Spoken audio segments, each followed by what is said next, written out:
Good morning, everyone. Today we're going to talk about the birth of the largest land empire in the history of humanity, the Mongol Empire of Genghis Khan. We will look at the origins of the Mongols. We'll try to understand why they were so warlike and invincible in battle. In particular, we're going to look at the following points. So, who were the Mongols? Who was Genghis Khan? How were they able to conquer so much land? Then we will discuss the Pax Mongolica, the Mongolian peace, and you will find a model answer in the transcript. Today's question is, who was Genghis Khan or Genghis Khan? Now, my Mongolian is a bit rusty, meaning that I don't know any Mongolian. Now, the Mongols, the vast steppes of Central Asia, and you see here a picture taken in July 2016, is an endless series of dry and cold plains extending from Russia all the way to the mountainous borders with China. It is not suitable for agriculture. There is no rain during the summer, and in the winter the temperature can get as low as minus 46 degrees Celsius. Now, throughout history, the people who lived there were forced to rely on huge herds of sheep and cattle to survive, moving from place to place and living hard, difficult lives. Life in the steppes, in this sort of endless plain, endless sea of grass, was cruel and violent. In order to follow the families, children had to learn how to ride a horse before they even learned how to walk, and the abundance of wolves and other threats meant that every tribesman had to learn how to build and use a bow on horseback. These factors, combined with the constant state of war between tribes, meant that the populations of the Central Asian steppes have been, for the vast majority of recorded human history, some of the most warlike peoples in the world. The Mongols were one of such peoples. They lived, and they still do, between Russia, China, and obviously Mongolia. Before the 13th century, they were little more than a nuisance for the nearby Chinese Empire. They were divided into countless small tribes, too busy fighting each other to constitute a serious threat. But things changed in 1206, when the Mongols united under the leadership of a man named Temujin, better known as Genghis Khan. Now, who was Genghis Khan? His original name was, as we said, Temujin, and he was the son of a disgraced Mongol leader who had been poisoned by his enemy a few years after his birth. Because of this, young Temujin had spent the first half of his life running away from danger, learning how to be merciless, learning how to fend for himself and look after his own interests.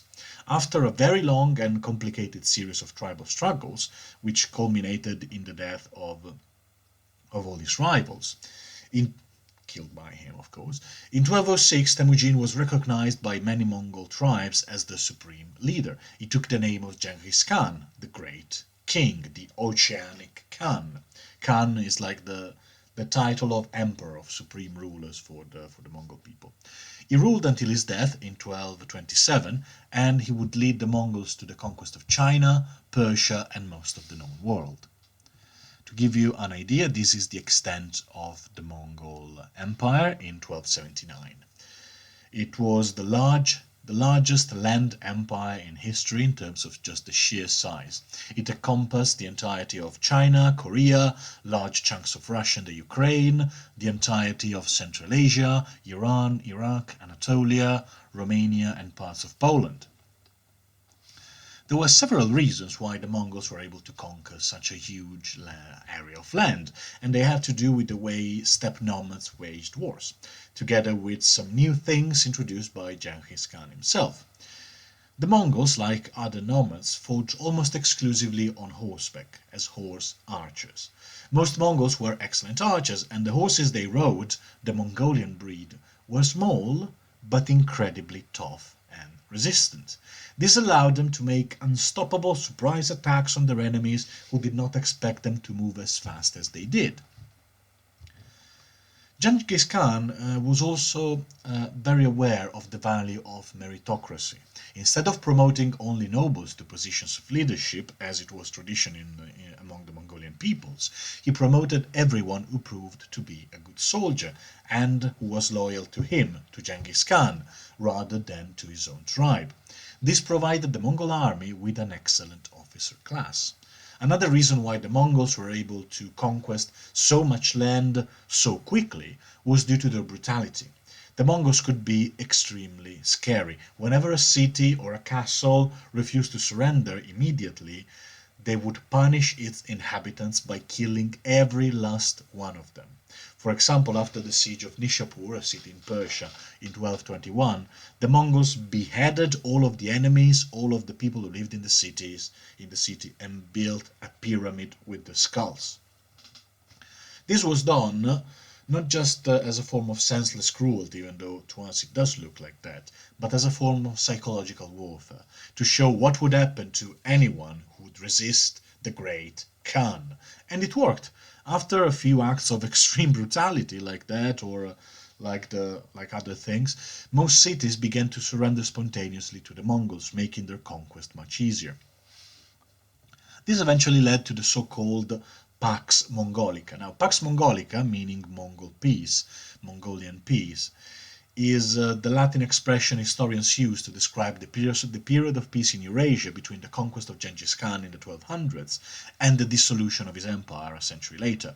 Despite the brutal means through which they had conquered most of the world, the Mongols were peaceful and tolerant rulers. The Mongol Empire was so safe that it was said that a young girl carrying a golden plate on her head could travel from one end of the empire to the other without being disturbed by anyone.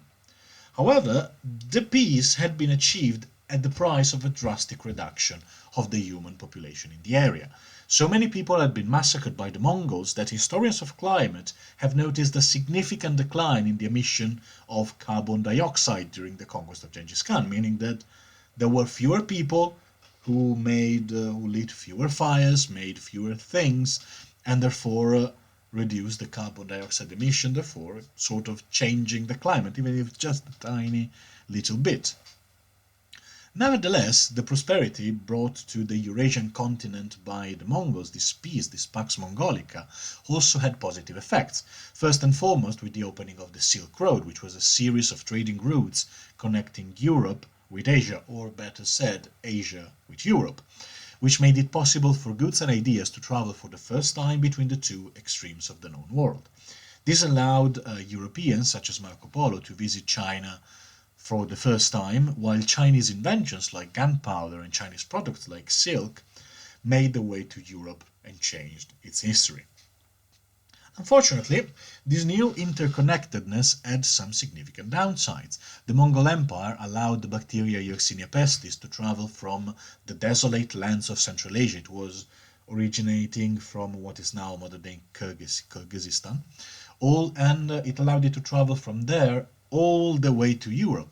It probably would not have happened before, but now it happened because the two continents were much more interconnected. This caused the bubonic plague pandemic known as the Black Death, which caused the death of half of the European population. So, that's it for today. The question for today is, who was Genghis Khan? To answer this question, you have to first describe who he was.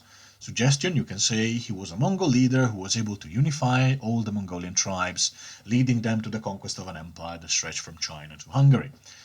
To get to the silver level, you also have to say that to explain why the Mongol Empire was able to conquer so much land so fast.